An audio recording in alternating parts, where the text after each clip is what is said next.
Hello everyone and welcome to Chargers TV. I'm Justin Bryan here with a very special guest, none other than a Win News' Brent Costelloe. Brent, welcome to the broadcast. Thanks for having me, Justin. I've been a long-time fan of the show. Good to be on it. No, it's great to have you here. Ronnie on holiday, having a little breakdown with an auntie and uncle, so all the best to him. But we'll jump into the results on the weekend, and it was the women getting the win over Dandenong at home. Brent, what were the numbers there for the game? 30 points to start with. That's an incredible effort. So well done, ladies. Well done, Dwayne, on that result, because that's huge. 30-point win in any basketball game is fantastic. Britt Smart leading the way, of course, 32 points. Absolutely. Good to see her in top nick. Shana Thompson, what a season she's having as well. 25 points, if you don't mind. And Kathleen, of course, always chiming in with her points, 16 on Friday. So a pretty good result, wasn't it? Absolutely dominating for the side. Here are the thoughts from Dwayne Davey, who was absolutely over the moon about the win. Yeah, I think that was probably the most comprehensive display that I've seen from the girls in the whole time that I've been coach. I couldn't be happier in terms of the way that they've responded after a disappointing loss on Sunday, and it was the first time that for 40 minutes we went out there and applied ourselves to the game plan, and I think we sort of found that when we did that, we got affirmation in the scoreboard showing what it did. So hopefully that's a bit of food for thought for us going into the next 5 games, and we've shown tonight that the sky's the limit when we can do that. We're certainly good enough to compete with any team in the competition, and that's a very good team that we've just beaten quite convincingly, packed full of WNBL talent. So I couldn't be happier. So there are the thoughts there of Dwayne Davey. And Brent, a big win at home.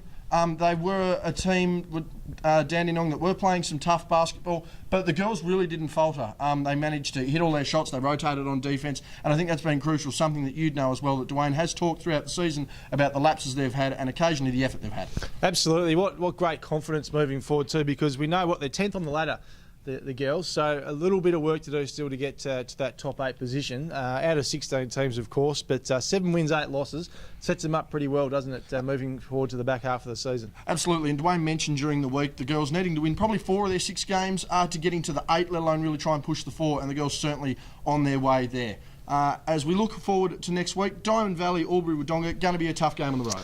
Yeah, look, probably one winnable one will be tough. Diamond Valley 6 at the moment on the ladder, and Albury-Wodonga in 14th. So Diamond Valley Friday, Albury-Wodonga on the Saturday. So if they can split that, come home with 1 win and 1 loss, we know there's only 1 more home game left this season, isn't there? Absolutely, and that will be the derby. That will be round 15, July 20th, so stay tuned for that one. But won't that be huge too? Sorry to interrupt. No, that'll be fine. If the season comes down to making the 8 against the Tawns, that'll be huge. Absolutely, and you've only got to say Launceston had a hell of a game on the weekend against Dandenong themselves. They've been in good form. Rumour has it that Lauren Mansfield may not be available for that game though, so that could be crucial. What date's that? That will be July 20th. Yeah, I think she will be out. I spoke to her last week up in Launceston, and she does have those Opals commitments moving forward, so I think that is one of the dates, so that's huge.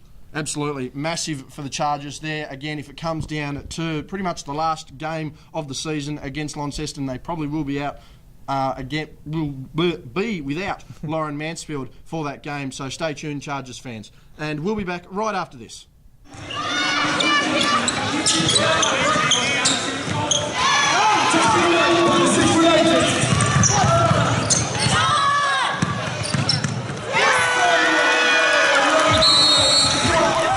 And welcome back. Now time to move on to the men's game, and another ruckus crowd here at the Derwent Entertainment Centre on the weekend, Brent, which certainly helped our Telstra Hobart Chargers get over the line in a 10-point win against Dandenong in what was a massive game in regards to their season, and certainly a ladder-boosting win for the side.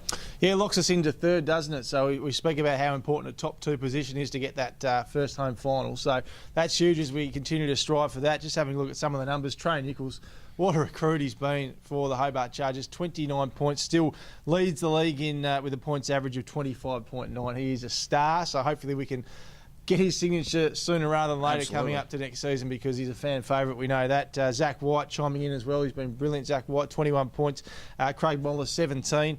Good to see Big Matthew Yang back as well. He played 13 odd minutes for 5 points, so obviously has to ease into it, and hopefully got through unscathed. Absolutely limited minutes. I mean, Stewie mentioned that during the week, and I think they'll continue to emphasise that. His SBL action has been absolutely nothing.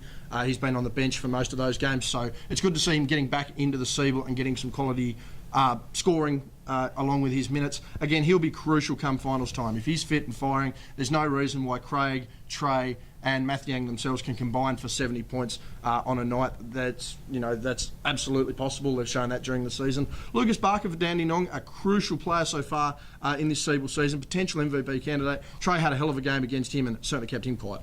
Yeah, it's good to see, wasn't it? Because it can be damaging, as we know, obviously being in the talk of that MVP spot. So a good result to keep him quiet, and it really helped the win, I suppose. Absolutely. And moving on to next week again, at Diamond Valley, Albury-Wodonga. They do sit in third. There is the real potential, as we talked to Trey Nichols, as you'll see in a moment with our interviews, along with Coach Darren Perry.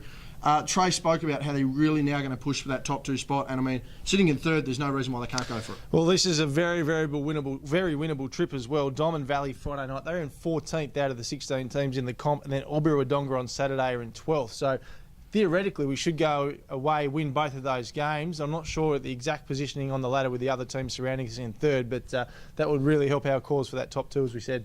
Absolutely. We'll throw to the break here, and you'll hear the thoughts of Trey Nichols post-game, as well as Coach Darren Perry. Darren Perry, sorry to interrupt, Justin. I know you were just throwing there, but great to see Darren Perry back at the Doon Entertainment Centre as well. One of my favourites growing up as the captain of the Hobart Devils.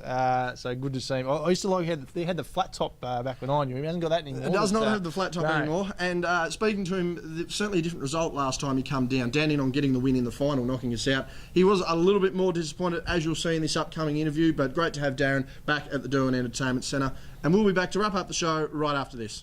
Huge win. Yeah, man, great win. It was good to bounce back after, 2 weeks ago when we played Melbourne. So it was good we had a good crowd tonight. They got behind us and we were able to pull away a good one. You mentioned the crowd and the energy there. I think it was towards the end of the fourth quarter there, or even early in the fourth quarter. Really had the energy up, really had the vibes up. That really had to bring the team together. Yeah, man, that always gets us going, man. Anytime we can get the support and they're up and about, it brings us energy, gets the bench up. It's a good thing for us. A lot of the young blokes coming through in the squad tonight, a lot more minutes for the younger team. Again, what's it mean to see them coming through? It's good. Anytime we can, like I said, anytime we can get them on the court and get some great experience, it's going to help down the stretch. So it was good for them to get some good experience tonight. Last home game, coming off the bye, you seem a little rusty. You seem to gel a little bit on the road, and now you seem to be on all cylinders. What's the momentum for the team? Finishing the top 4 or pushing that top 2? We're going to push top 2 for sure. We're not going to settle. We're not going to settle for the 4. If we can push the top 2, we're going to do so. We just gotta stick to our guns down this back stretch. Finish on the road. We got a lot of road wins. Road games on the back stretch. So we're looking forward to battling. So. Look, I mean, you go back to last year. We had probably one of the best games we played on this court. Against a really good team, one that was just on a mission to try to win the championship, as we all are, and we had a great win. Obviously tonight, we just got behind. I thought we made some skill errors, passing errors, and we even missed some layups and dunks. All of those add up to being behind on the scoreboard, and when some of the guys from the Chargers get going and start knocking in some threes and that stretches to 20 plus, it makes it really hard. You said there it was a bit of a slow start for you guys. Hobart jumped out to, I think it was a 7-0 run, and you certainly tried to build the momentum back there. That sort of jump, are you guys used to that so far this season, or was that something that you were expecting being down here at the Entertainment Centre? Oh, look, I mean, all teams like to get off to a good start, and I think in the first couple of possessions we had opportunities to score and we missed. We'd like to get a good start. I thought we settled okay, and we got into the game a little bit, but we just seemed to be 5 or 10 points behind most of the night. And when you're away, you're playing from behind, you need everything to go your way. We made the scoreline look good in the end, I guess, getting it back to 10, but we were out of it, pretty much late in the third, early fourth. And welcome back. Don't forget to follow us on all of our social media platforms here at the Hobart Chargers. You can like us on Facebook, you can follow us on Twitter and Instagram, and don't forget to subscribe right here to our YouTube channel to stay up to date with all the goings on here at the Telstra Hobart Chargers. Again, thank you very much, Brent, for joining us here. That's no problem. Don't mean to take over, but give me 5 seconds to do a shout out if you don't mind. Now, how many home games left did you say? This is the last one coming up. So we've got 2 away games, and July 20th, the final home game, the big matchup, the big derby. It's going to be tough, but it seems like you've got a little bit more to add to the fire. Well, I'd like to do a little community service announcement, a bit of a shout out. I'm just going to come a little forward and look straight down the barrel. David Bartlett, you have let yourself down. We're waiting for our media game. Get it happening. You've got one game left at home to go. I know you're scared, and if, Justin, we could roll the clip in here of me cleaning up the president, that'd be fantastic. By far. That'd be brilliant. David, get it done. We want to play you again and get another win. Absolutely. Great shout out, and we'll just get another action replay of what happened in last year's Media All-Star game. Talk about bouncing like a basketball. I don't know if David's recovered from that hit there, Brent. That head was bouncing for about 5 minutes on that poor old Doing Entertainment Centre floor, but that was a great night. It'd be great to do it again. I think he's running a little bit scared though, Justin. You were there that night? Well, I was there. I was running with the camera. There was even the instance where he pretty much jumped into the corporate seats on courtside, as you'll see with this little bit of footage here.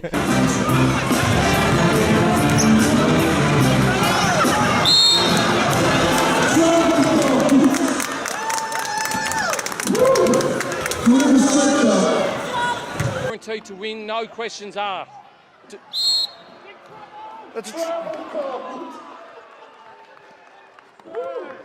Do we need a stretcher? I don't think he'll be dancing and celebrating like other instances this season. We've been barred from showing that, so we might need to wait to the end of the season to see that. But yes, David, you heard it from Brent, you've heard it from Ronnel, you've heard it from me, you've heard it from everyone. Pretty much in the city, pretty much in the state. We want that game again. He's banned you from showing the Harlem Globetrotter stuff. I'm not allowed to show the Harlem Globetrotter Come on, footage. David. We've been locked out on that. Goodness, I've got another copy if you need it. Well, we might grab that. So, again, our sources are reliable here at Chargers TV, no doubt about it. Brent, thank you very much for letting us use the wonderful studios here at Win. Thanks once again for joining in on the show, and it's been a pleasure having you here. Thanks for having me, mate. Good to be on. Not a worry. There you go, Chargers fans. That's been another edition of Chargers TV. On behalf of everyone at Chargers TV, it's goodbye.